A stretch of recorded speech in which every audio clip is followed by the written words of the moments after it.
Dahil sa anak, sa panulat ni Julian Cruz Balmaceda. Sa isang bahay mayaman, naganap ang pag-uusap ng magpinsang Don Archimedes at Don Cristobal. Si Don Archimedes ay labis na nagngingit-ngit sa kanyang bugtong na anak na si Manoling. Ang dahilan ng kanyang galit ay nagkaroon ng anak si Manoling kay Rita nang hindi pa sila kasal. Para kay Don Archimedes, ito ay isang malaking kahihiyan sa kanilang angkan. Itinakwil niya ang anak at ayaw tanggapin ang apo. Tinawag pa niyang walang hiya, bastos at suwailang anak. Si Don Cristobal naman ay nagsisilbing tagapamagitan sa kanilang pagtatalo. Ipinaalala niya na ang nangyari ay karaniwan lamang sa mga kabataan. Sinabi niyang hindi kasalanan ng bata ang sitwasyon. Iginiit niya na may karapatan ng apo sa pangalan ng angkan. Ngunit tumanggi si Don Archimedes na ipamana ang kanyang apelido. Para sa kanya, batik ito sa lahi ng mga Lakambayan. Binanggit ni Don Cristobal na ipinanganak ang apo sa ika-50 kaarawan ni Archimedes. Gayunman, hindi niya pa rin ito nakumbinsi.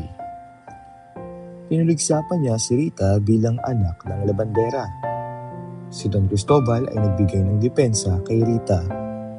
Ipinaliwanag niyang ang dalaga ay nakapagtapos sa normal school. Naging guro siya sa paaralang bayan. Ngunit nang makilala si Manoling, nagbago ang kanyang kapalaran.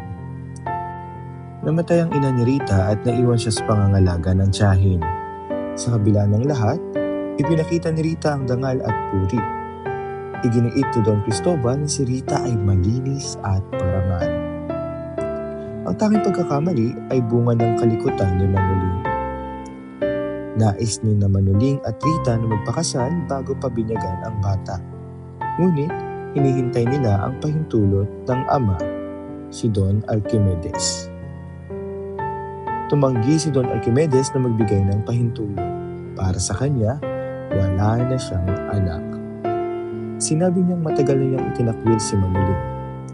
Sa huli, nanatiling matigas ang puso ng Don. Samantala, si Don Cristobal naman ay nanatiling tagapamagitan. Umaasa siya na balang araw ay matututo si Archimedes na tanggapin ang apo. Ang dula ay nagtapos sa banggaan ng tradisyon at dangal laban sa pagmamahal at pagtanggap.